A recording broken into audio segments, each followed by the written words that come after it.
Yo guys, Razback 14, the Armory Guild. Range Etiquette Revisited, take 2. Yeah, that first video, guys, that thing just sucked. Finally got it uploaded this morning. That's one thing right there. My upload speed for internet is like slow as a 3-day shit. And but finally, when it got uploaded this morning, I was watching it, and I was like, God, man, this thing blows big time. Can't leave that crap up. So believe me, y'all didn't miss nothing, and we're going to redo it, hopefully a little bit better this time around. Before I get started, I want to talk about NRA, and a lot of people noticed I moved away from the computer. A lot of people suggested that I move away from the computer to do the vids, and it is a lot better because I can leave my lights and stuff up. I got more room. And as Mike would say over at Firearms Channel, I got my Armory Channel approved blue background. And Pete's right about this. This is about the best background you can have to do vids on. It's a great tip from Pete. I found that most of Pete's tips are good. The fuck did I just say? Pete's tips are good. How fucking gay was that? Jeez. Pete's tips with a P there is good. Anyway. Guys, if you own a gun, pistol, rifle, shotgun, bazooka, tank, whatever, if you're not a member of the NRA, guys, you ought to be ashamed. It's $10 a year. That's it. $10 a year to protect your gun rights. Or have an organization that does it. If for some reason you don't like the NRA, and I've heard some of the scuttlebutt out there about them, and I ain't buying it, but if for some reason you don't like the NRA, there's other organizations out there too. Gun Owners of America is one. Second Amendment Foundation is one. Both of these groups are fine organizations. I am also members of both of them. So pick one you like, or join all three of them. They're real cheap. I think I'm all three of them. This is $10. I think GOA is like $20, and Second Amendment Foundation is like $15. I'll put a link in the description to each one of these guys. Check them out. But they stand up for your gun rights. Let's support them. Become a member. Range etiquette. Now I'm going to kind of take into assumption that you've already picked out your range, you're already a member of it, or you've already decided to go there, you've gone through their orientation, you took their tour and all that. Just kind of what to look at and how to act inside a range. Off that last video I mentioned that range etiquette, so much of it is common sense and common courtesy. Had a subscriber, or one of the guys wrote in on the comments of that last video, the first video, and there were some great comments on that video about range etiquette somewhat. Hopefully there will be on this one too. But he wrote in, he said, you know, in addition to common courtesy, or, you know, common sense, it's manners, good manners.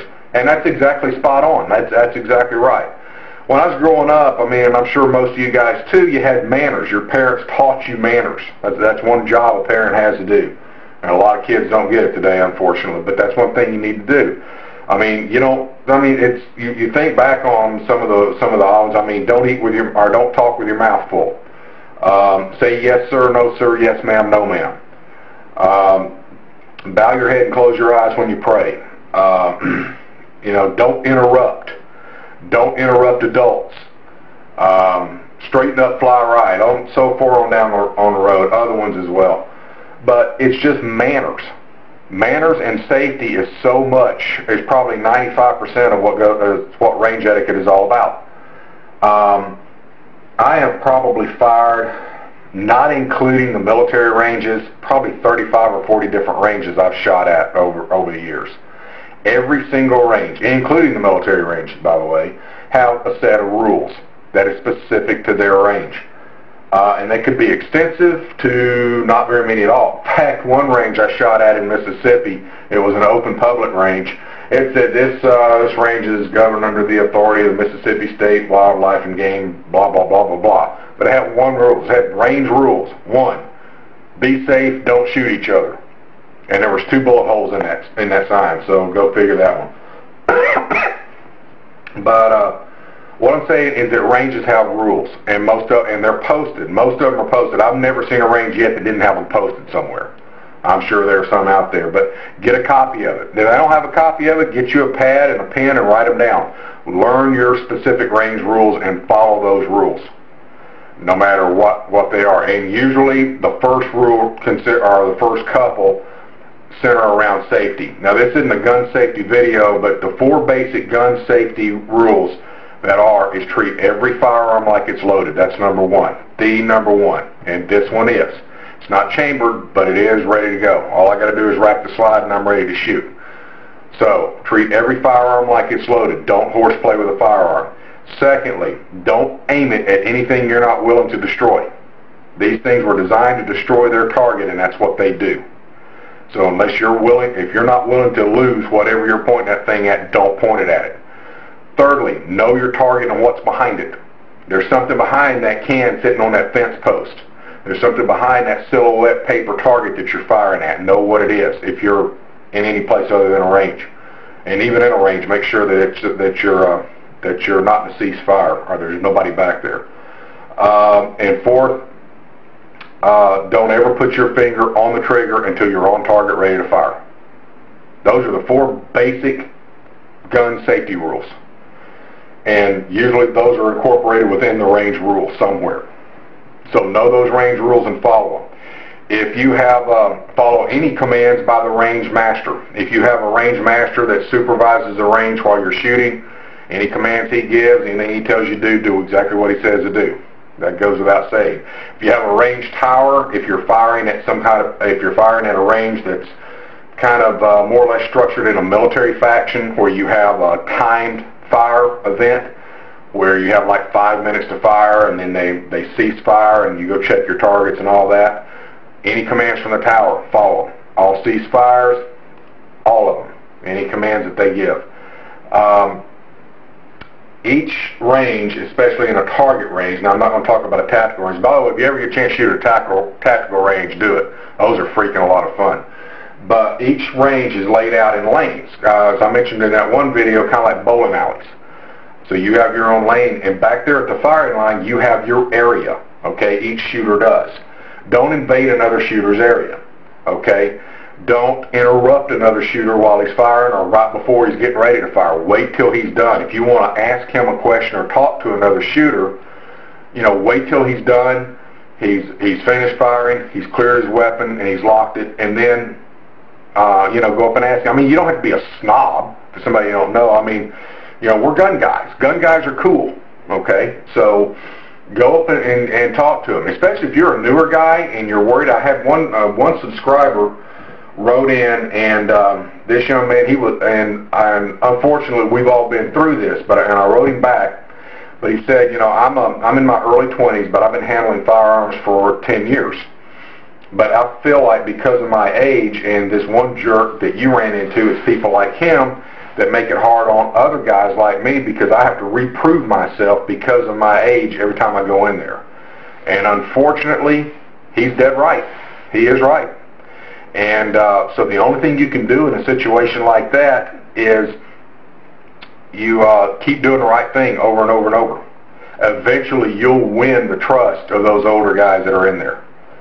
But we've all been through that, and that unfortunately is just a consequence of your age right now. And it's because of dill holes like this jerk that I ran into. And Safe Arms channel, or Safe Arms Review channel, had an incident he had up at where there was a guy, he went to a range and shot. He ran into something similar. That's a good video. You go check that. I'll put a bubble up there on that. Those things do happen. But always keep your muzzle pointed in a safe direction when you're on the range, or you're near the firing line. And when you're back of the firing line, don't be messing around with your firearm unless you are at a designated weapons table. Okay? Don't be messing around with it. I mean, don't sit back there, and I'm going to clear this. Crossbreed holster, I love these. That's what I use. That's clear. We're good to go. Don't be sitting back like on a ready box or something, or don't be sitting back of the firing line and be doing this all the time. And all this. Don't be messing around with your pistol, your rifle, whatever it is you're shooting, unless you're at a designated weapons table. Okay. So that's another part of range etiquette. Just be aware of it. So to kind of run down a couple of things, a couple 10 things or so that for range etiquette, like I said, so much of it is common sense while you're in there.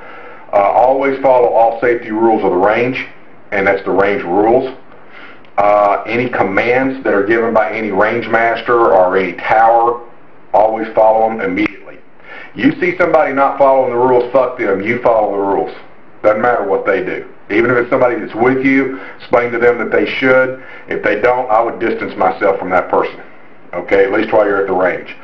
If you are under a range-wide ceasefire, okay, don't handle your weapon. Okay, just don't. If you're at a range that does a ceasefire and then releases you free to clear, or you're clear and free to fire, if you're under an official ceasefire, don't touch your weapon. Even to pack up and leave, don't do it.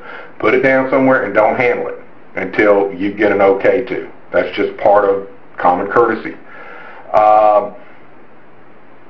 Don't be playing around, as I mentioned that before. Don't be sitting back there messing around with your weapons. Don't be goofing around. Don't talk a bunch of crap and a bunch of garbage. Do a bunch of shit talk. Situation I had. And another one of the ranges that I shoot at, my primary range that I shoot at now, actually has is you don't have to sweep up your brass, because they do, and they do their reloads with it. You can if you want to. I sweep up and clean up my area. So clean up your area. If you go into it and there's tape stuck everywhere and target crap, I mean it looks like crap, you don't leave that for somebody else. I mean that asshole that shot there right before you did not have range etiquette. He was not courteous. He did not have any manners. Leave your area cleaner than it was when you left it, or at least as clean if it is a good clean area. And guys, that's really it. If you need, I mean that's really it. There's not a whole lot more to it than that. So we're going to wind this one up. Police Boy 1981. The complete disassembly and reassembly of the SIG 229 is coming this weekend. We're going to tear this thing completely apart, name every piece and part of it, and put it back together. And I will put on my Flickr account a link so that you can download some graphs of it. So we'll be good, so you can follow along if you want to print those out first. We're going to do that. Also, got my barrel back from the gunsmith today for the HR project that we're doing. Probably going to wait a few weeks or maybe a month or so until the humidity breaks before we really get started on that, because the blue end that I use doesn't need to have a lot of humidity around. I live in Arkansas. We're the middle of August. It's humid as shit here. So we want to make sure that breaks, that we get a good finish, but we are going to do that. And that's about it for right now. Comment, let me know what you guys think, and talk to you down the road. By the way, this is coming this weekend. Talk to you later. Out.